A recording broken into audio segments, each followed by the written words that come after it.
Sonia in here with you as well? Okay. Yeah. I am sorry, I was on mute. Okay, good to go. We are live. Awesome. Great. And then I need to wait for it to change on the YouTube page, right? No. So it'll be a different YouTube page now. But yeah, you are live now to everyone on the website. Best thing. In that case, good morning, good afternoon, good evening, everybody. Hi, welcome to this one of the first sessions of the Virtual Open Day on the 17th of September. My name is Tom Trower. I'm one of the International Student Recruitment Officers at the University of Oxford. Specifically, I cover Australasia and Europe, but we have other team members as well who look over other parts of the world. And I'm joined today by Alice and Hannah, and I'm going to get Alice and Hannah to introduce themselves and do just a general bit of information, and then we'll essentially just go straight into questions and general information and talking with you from there. So Alice, I'm going to pop over to you first if you'd like to do the introduction. Thank you.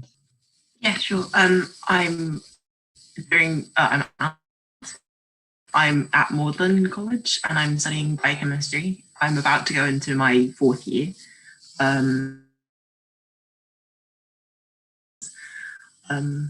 Yeah. Great, thank you. Alice, you're slightly boingy there on the internet, but I'm sure it'll hopefully even itself out. And Hannah.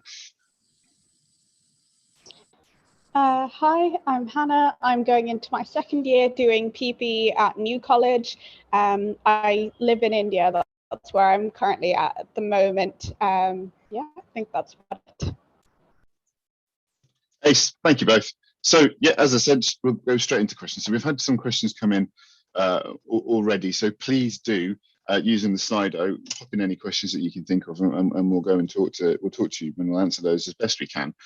So I can do technical side of things and logistical side of things, and Alice and Hannah will be able to give you some actual Oxford University student experience answers, which will be really, really useful. So first off, my question to you both is why Oxford? Alice, will go to you and then Hannah. So yeah, why Oxford? And then I may actually go on to which college, and that'd be an interesting conversation. You don't have to answer that yet, but I'll come on to that afterwards. So Alice, first off, why Oxford for you? Well, you get 5 choices on your UCAS form, and I thought that since I was predicted to do quite well on my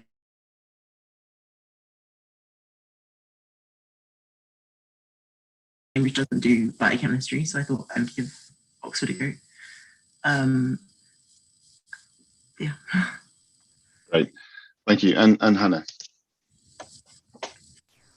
For me, it was really simple. Like, I was honestly considering basically only doing PB outside of India. That was the only thing that I would have sort of made that leap for. So I found out that PPE was done at Oxford, and this is like it's where it was born, and it's, you know, the really classic place to do PPE. So I thought if I can get in here, it's worth it, and I'll you know, make the leap. So that was sort of my consideration. Excellent. And then specific college-wise. So Alice, you mentioned Magdalen. Did you choose it or did you make an open application? Neither. I applied to Queen's and I was interviewed at Queen's and Oriel because they usually interview at 2 different colleges. And then I think I felt as though I'd messed up most of my interviews, but apparently they went okay because I was given a, which is where you are accepted onto your course and you're guaranteed to get a place somewhere, but they don't tell you which college you're going to be at. It depends how A-level results go, and people sort of shift through different, people go to different colleges. So in August, I found out that I was going to go to Magdalen. Yeah. Excellent, which is a fantastic example. No, that's really good. It's really useful. I'll recap afterwards. So Hannah, what about yourself? How did you do it? I chose New College for a few different reasons. Like, I think I've gone over this before, but basically key reasons being that I wanted a college with a lot of students, and then specifically a large PBE cohort. I wanted one that had, you know, the classic Oxford, like old looking buildings. I wanted one that was like relatively close to both my department like department places and also like the center of town. So it was quite a few things basically that I just sort of like ranked colleges based on how good they were on certain things and found out one that was fairly good overall. Excellent. And then I can give a bit of logistical or technical information with regards to it. So you essentially have your two options and then different outcomes. So Alice has mentioned a third outcome there. But the two options you have is you can either choose a college preference, and it's a preference as opposed to a choice. So you're saying I would prefer to go to this college, which is what Alice did, and then ended up with a different one. Or you can do an open application. Open application meaning that you do not mind. And then what happens with that is it just goes into the university submission system.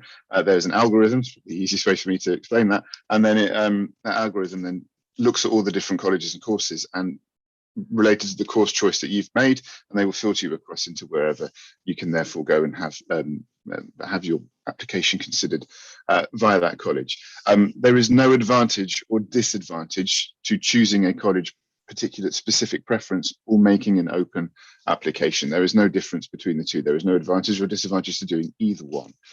It's just that sometimes people may, it's really not, it's not a vastly important part of the application process, unless of course you really, really do like a particular college. So what Hannah just mentioned there with regards to New is because it ticked a lot of boxes for Hannah. I guess Alice, why did you choose? Was there a particular reason for Queen's, like loads of different reasons, or was it just you thought Queen's looked nice? Pretty much just that Queen's looked nice, but the biochemistry tutor who was at Queen's I thought I was interested in what she was doing.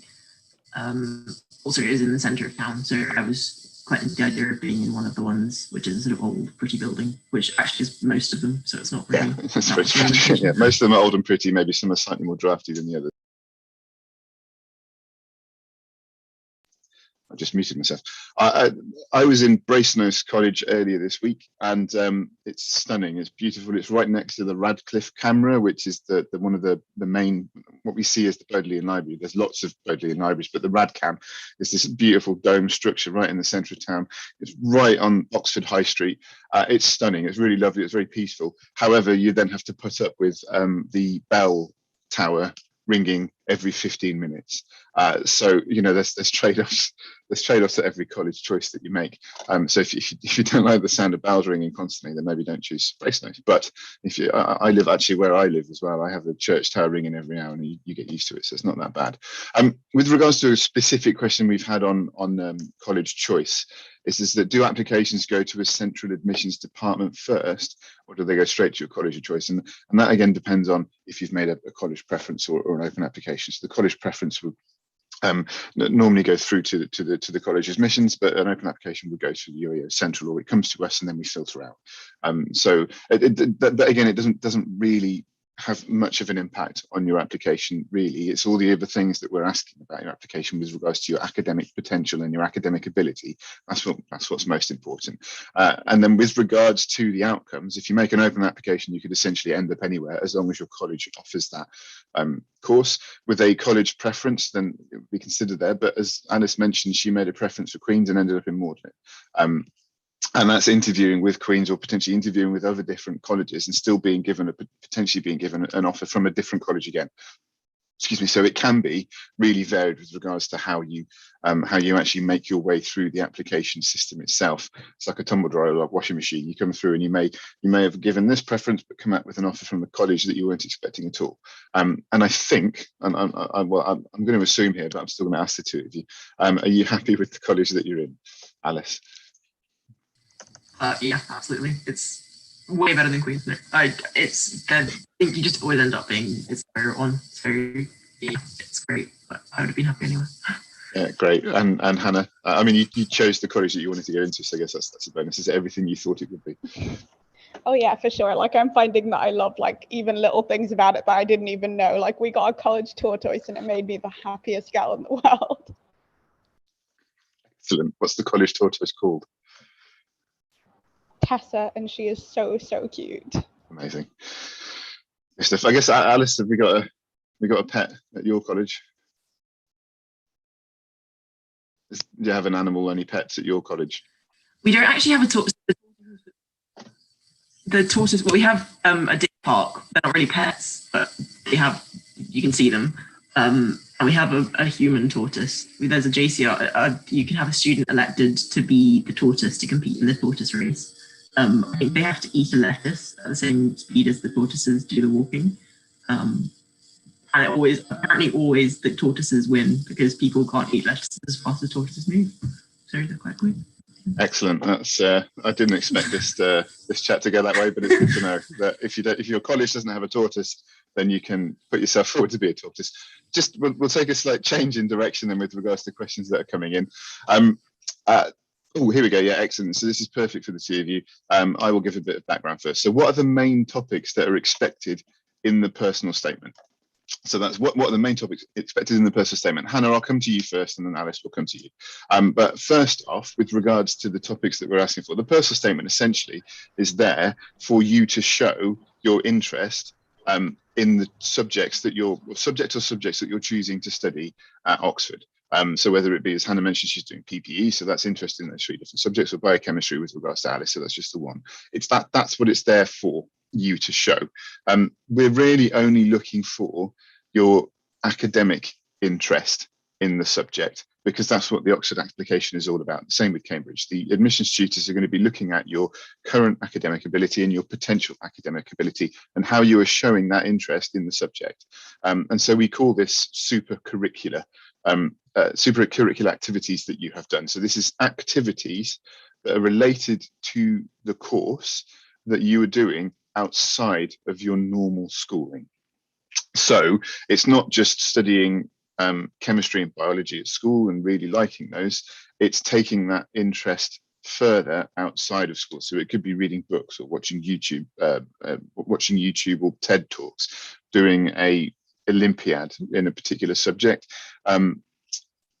shadowing a barrister if it's law. There's lots and lots of different things that you can talk about, and then it's reflecting on your experiences of doing these supercurricular activities. And we recommend that you spend 80% of your personal statement on that. So it's a limited piece of writing anyway. It's I think it's 4,000 characters or 52 lines, so it's not that much.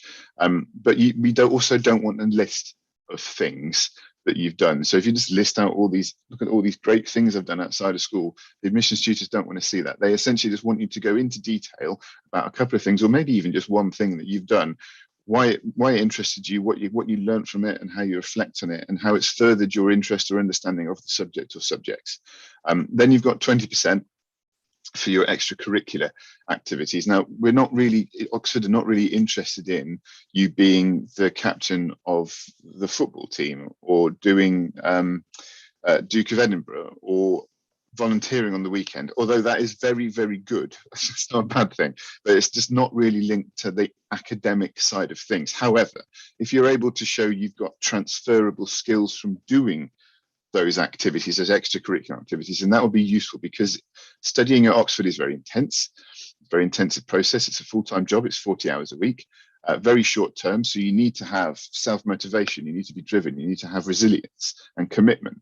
And if you can show, well, actually, I've been volunteering for the past 5 years every Saturday, that is showing you have commitment as a transferable skill, and that'll be useful for them to know about. But really, it's 80% of the time you should be focusing on your supercurricular activities.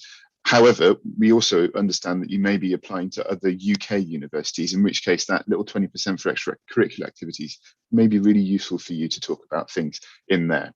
But as I said, Hannah, we'll come to you first. So with regards to your personal statement, can you remember what you talked about in a supercurricular sense, or how did you, if you can remember, how did you form it really? All right, so for me, my first sort of little bit, obviously with the prefacing that I do PPE, and I'm aware that certain STEM subjects need more specific things, but for PPE, and I think for most humanities subjects, you're likely to have sort of a supercurricular like beginning for the vast majority of it, to be honest.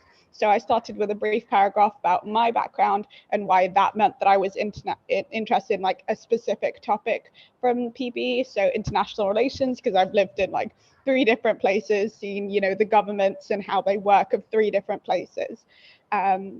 So that was like my first paragraph. I mentioned sort of having read dystopia and finding that an interesting sort of contrast to some of the more like idealistic economic proposals I'd read, so universal basic income, like a 40-hour work week, like that sort of thing. And then in contrast to some of literally just reading dystopian, like young adult fiction. So that was my second paragraph. I went into a little bit of like philosophical theory. So I like the idea of solipsism, that we don't exist outside of our own minds. And I just went into that and how I found it interesting and how it was related to something I'd done in MUN a few years back, and sort of like kept going like that, of bringing in different concepts that I'd learned about through my life.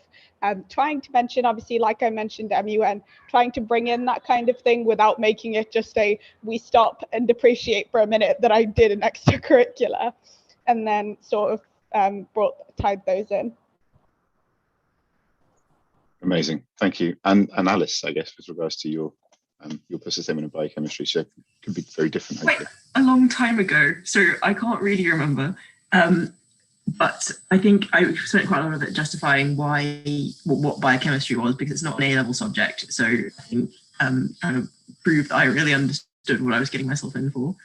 And some of the things that I thought, well, I looked at the course pages on, I mean, obviously you must look at the course pages on the website of the uni that you're applying to, but and going through the particular topics that I thought, that looks really cool, I want to learn more about this. And then I think what I did we had clubs at school where you could go to lectures as a sort of extra thing in the evenings, and I did that, and then talked about some of the things I learned there.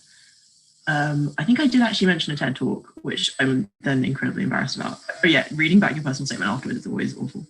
And then, yeah, also some of the course web pages have recommended books for people thinking about applying there, and I went through that and I read most of them, and then probably put that I read all of them. But yeah, don't do that. That's not a good idea. Don't put you've read something when you haven't. Yeah, so yeah, I can't remember much of it really. I'm sorry. That's all right. And I guess what a follow-up question to the interview is: was it talked about in your interview? Alice, no. Yeah, I don't think so. Okay, Hannah, was it talked in yours, if you remember? Or? I think so. I had 3 different interviews, one each for the subject. I'm pretty sure briefly I had mentioned universal basic income, and he sort of asked me about it. My tutor asked me about it in interviews, but it was just a so about that concept, like further, like if you hadn't written your personal statement about it, I guess you probably still would have been able to answer, because it was just like sort of common sense questions, but it was rooted in what I'd written about. Yeah. Excellent. Yeah, good. And I think that's a useful thing to remind students of, is that when you're writing your personal statement, first off, make sure that it's true. Make sure that it's you that's written it. Yeah, because it may be brought up in interview, and it may be brought up in interview to sort of settle your nerves. And again, if you haven't been truthful in your personal statement, or you haven't written it, then it probably won't settle your nerves if you get asked a question about something that you've written down that you haven't actually done yourself. So it's really, really important to make sure that you've written it and it is truthful, because it may be used in the interview. But thank you both for that. That's really useful. I've had a more technical question which I can answer, which is: I have Cambridge Advanced English C1, but UCAS only allows input of TOEFL and IELTS. How should I let you know I have the right English language qualifications? Well, you don't need to submit evidence of your English language proficiency when you make your UCAS application. So you don't have to submit the evidence now. However, if you've achieved a grade, as you've mentioned there, you can include it along with other qualifications in the appropriate section of the UCAS application. So there should be space to do that, because Cambridge Certificate of Advanced English, the CAE, is one of the ones that we accept. So you should be able to put it in there, but it's not something you have to provide evidence for when you submit your UCAS application. This is something that can be will form part of the conditional offer. So the evidence of that proficiency will form part of the conditional offer, and will need to be achieved by, I think it's the end of July in the year you receive your offer. So you do have a fair bit of time with regards to that, because that's next year, if you're this year's cycle. So yeah, you don't need to provide evidence now, but you can put it in there if you're able to. So that would be really useful if you can. And as I said, the CAE is one of the ones that we accept. So UCAS should be able to allow you to input that. Actually, I guess with Hannah, with you studying abroad, how did you need to do that in the end with regards to English proficiency? Because you're incredibly fluent with regards to English. Alice, so you speak it anyway as a first language, being Australian and English. But Hannah, with regards to you, did you have to provide evidence, or how did it go for you with regards to sorting that out? They didn't mention, like, I thought that I might have to take some sort of test to prove it. I don't know if it was because I did the TSA, which at least for me meant I had to do partially like an essay question.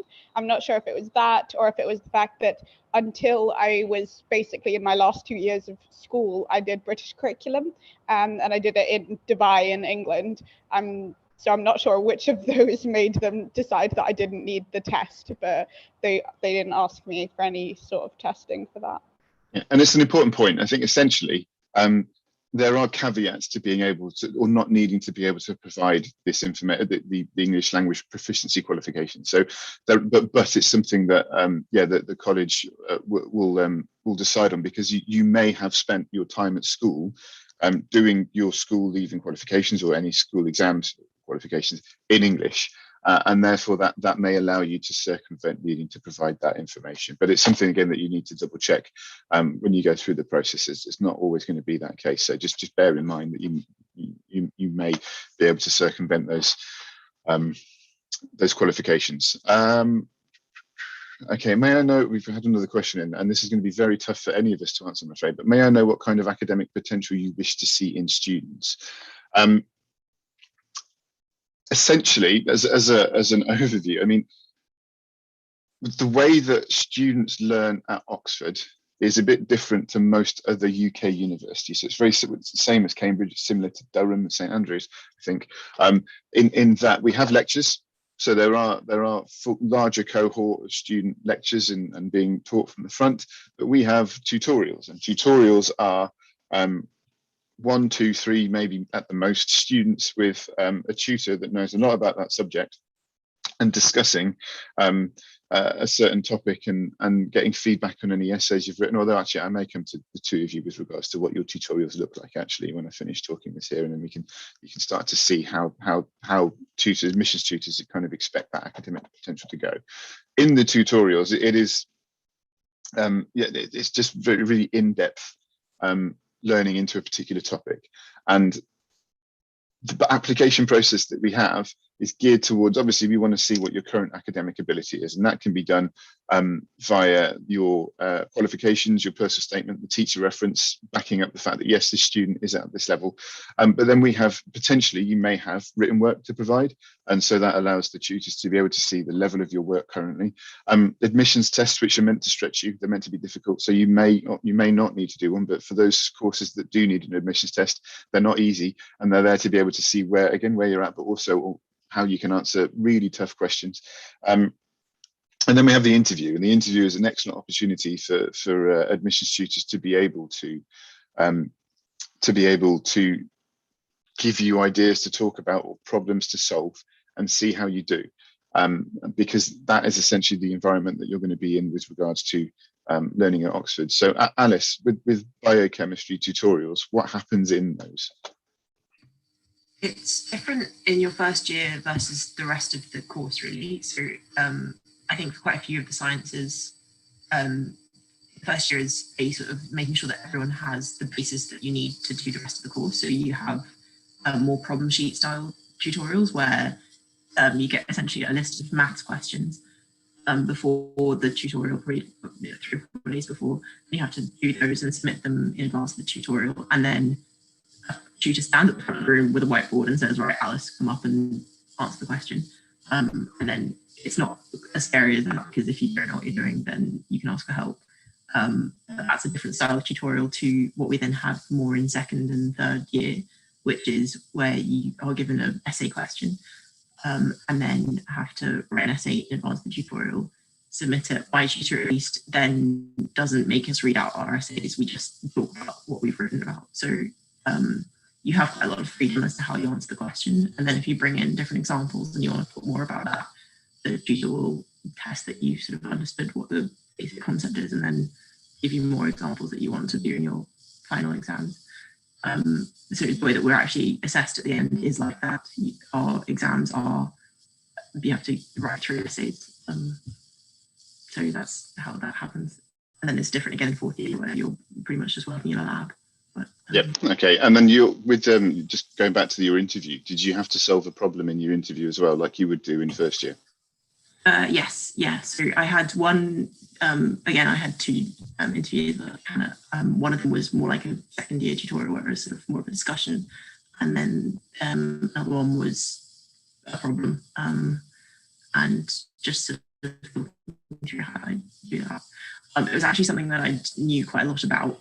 I happened to have studied it in school that term, and that became obvious pretty quickly, and then they just changed the problem because that wasn't the point, I think. Excellent, thank you very much. And then Hannah, with regards to PPE, do you have a P, and an E tutorial? Is it 2 Ps and then an E? How does it work? Yeah, it is PPE, like each one separately will have a tutorial a week typically, and basically the way it works for both politics and philosophy tutorials is that it's sort of what Alice was saying about second year biochem, like it seems pretty similar to that, of having it be like a discussion about an essay that you've written.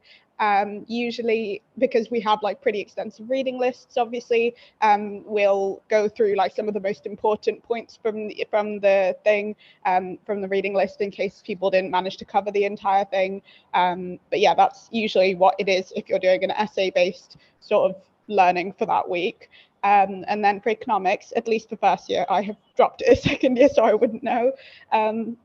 But for economics for first year, it was predominantly like we would get a problem sheet, have some questions, and then at the end of the week, like for our tutorial, we would end up basically going through that, checking like if we had, who had made mistakes or if anybody had questions, but also our tutor would just talk us through different questions and different key ideas from the lectures and from the problem sheet. And then I guess a similar question back to you is that did your interviews in the application process mirror how your tutorials go in first and second years? Is there many similarities there? It was slightly more question heavy because obviously when you're having a discussion, it's not really someone asking you questions, it's sort of just everybody giving their input. So politics and philosophy interviews were slightly different because of that, because it was more of a here's a concept, what is your thoughts on that, and you having to give your input at every like little stage. But economics was fairly similar actually, because we did get a problem sheet, a very, very easy one that is literally just common sense, doesn't require even much like basic math skill actually at that point, at least for me. And sort of doing that problem sheet and then a little bit of discussion at the end about like I said, like a universal basic income and just a few other basic economic concepts and like logical things. Okay, great. And actually, Alice, I'm going to come to you with a similar question, but I'm going to ask Hannah now, which is that, Hannah, you mentioned that you dropped the E, so the economics is gone. But obviously, for most people watching, the course is PPE, and they think, oh, well, how can you just be doing PP? So I guess with you, is it just a case of, oh, I'm not as interested, or I'm not as interested in doing the economics. I really want to focus on the philosophy and politics. But can you then come back to the E in third year, or do you have to? Essentially, I want to talk about how you can essentially choose different subjects as you move throughout the course. So, what do you have the option to change again in year 3, or because you've taken this certain route with the 2 Ps, do you have to stick with those as you continue further? Okay, so for me, as far as I know, once you choose in second year, that's pretty much you're set on that kind of course. But that is like, that being said, you don't have to choose. Like there are people who choose to take all 3 subjects. All that means is that the modules that you get to take will probably be a bit more of the mandatory modules, because for each of the 3 subjects, there will be some that are considered, some modules that are considered mandatory and some that are optional. So depending on how much time and, energy you have, you can take more. But basically, if you drop one of your subjects in second year, which is what the majority of people choose to do, you can always choose modules later in second or third year that sort of build into that module again. So I know there's one that is like a big cross between politics and economics. So if I chose to do that in third year or second year, that would mean that I still get to have some kind of economics learning later on, without necessarily choosing it. Yeah. Great, thank you. And then Alice, with biochemistry, again, it's just one subject. So does that mean that you can look at specific areas of biochemistry that interest you, or is it still quite set in stone with regards to what you take? You can't choose anything. With sort of slight caveat, in your second year and your fourth year, you can take a supplementary course if you want to. It is sort of just for an interest thing. There's something like history of science and chemical pharmacology, quantum chemistry, and it's not part of the course. And you can take an exam in it as well. And if you do really well, you can get a bonus percent in your course overall. But other than that, it's just biochemistry. Everyone does the same. In your fourth year, it's different again because you apply to a particular lab that interests you. So that's the point at which you get choice and you do something that really interests you. Ace. And I think that's again a really important point here. Is just that when you're choosing your course, you need to have, obviously you need to have an interest in it, but you also need to double check to see what the course is like. So when Hannah mentioned PPE, you have the option there to start looking at different things, and you can chop and change. But as Alice just mentioned with biochemistry, although it should be quite obvious, you're just going to be doing biochemistry for those 4 years, although you may have the opportunity to do a couple of extra supplementary things, but your main focus is going to be on biochemistry. But every course is different, so there may be different routes for different courses as well. I'm going to go into some technical questions which I can answer, and then I think I'll come back with one for the two of you. So first off, okay, what should I do, or what should you do if your referee is, in this instance, French and doesn't speak much English? Because obviously the teacher references is also an important part of the application process, or the counsellor reference. If their English isn't very good, you can use, or we'd recommend you use, a certified translation service, in which case you know that it's being done correctly. But I guess the most important thing with regards to both the teacher reference and the personal statement is, as soon as you click submit, that is it, it's gone, and you're not able to change it. So you have, up until the point of clicking submit, is under your control with regards to the prose you've written, essentially. So with the personal statement and the teacher reference, check it, and check it. If you have any friends who have English as a first language, or English speakers, or an English teacher at your school, then ask them politely to check it as well. You use a certified translation service, that's also fine, but then also make sure that it makes sense before you click submit. So essentially, just make sure you are 100% happy with the text before you click submit, because you have control over it until you click submit, in which case it's no longer under your control and can't be changed. So that's the best advice we can give, really, which is just to make sure that you're 100% happy with regards to what's, the structure of the statement that you've written, and again, similar with the teacher reference, just make sure that it's checked over before submit is clicked. And a follow-on question to that is, how much do the personal statement and the reference letter actually weigh?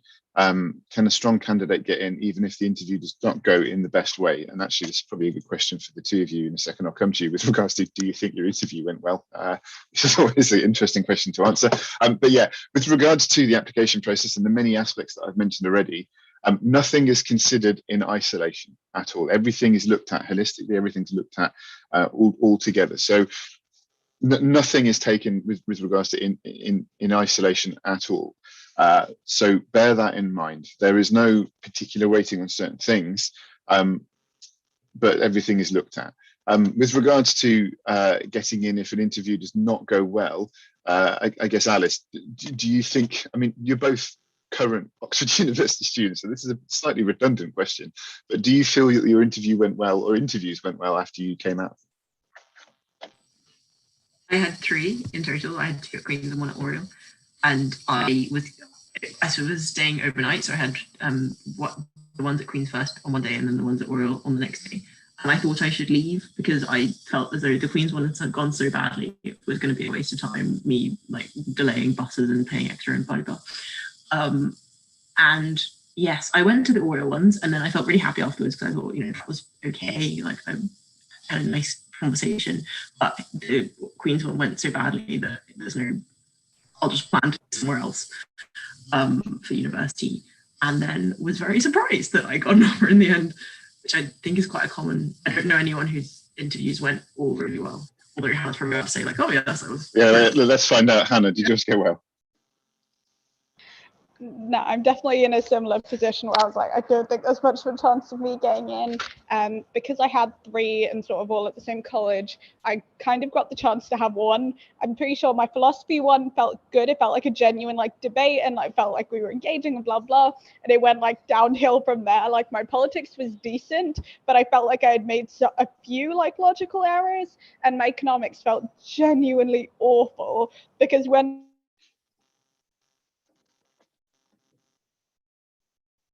Oh no, I've just lost Hannah just as she was about to explain why it went so badly. That's a shame. I'll wait to see. I was like, oh, there we go. I was so worried about economics. I'm not going to lie to you. I thought that alone would be enough reason that I wasn't going to get in, and then it turned out fine. So I think people usually, when you have that many interviews, it seems like logically one will go not great, and you can still get in. Yeah, and I think that you both have excellently answered the bit of even if the interview does not go in the best way, it's really tough. I mean, you should never dwell on it, and it's easy for me to say because I've never done one, but maybe you two can just nod your heads here. I think for any prospective applicants is to say that if you do get shortlisted to interview, don't dwell on it as soon as you've done it, and it's really tough not to. But in both of the situations here, you've got both Alice and Hannah saying that, oh, they didn't think it went very well, and they've been given an offer, and they are currently Oxford University students. So don't dwell on it, I think is the best advice I can say there. Couple more technical questions. Another one on with regards to the reference letter being written in, so it does have to be written in English, which is why I said that if you don't have someone who can do the translation or is an English speaker or can write well in English, then please make sure you use a certified translator to do that. So yeah, but it has to be in English there to be able to go through to UCAS. What else have we got? Oh, and I'm a British. I am British, but live and school in France. Studying baccalaureate. You're studying IB. How should I apply through UCAS? Yeah, so the UK, all UK universities will use, or nearly all UK universities use UCAS as the process to for applications. So Cambridge and Oxford both use that, and we have the early applications. That's the deadline being the 15th of October at 6 p.m. in the UK. But that is how it's done. It goes through UCAS, it then comes to the university, goes out to the colleges, and then the colleges take it up from there. But yeah, it has to be done via UCAS. And then I've got a couple of questions here, but one of them is about scholarships. So the chances differ of getting a scholarship when I apply to different colleges. With regards to international scholarships, we sadly do not have that many.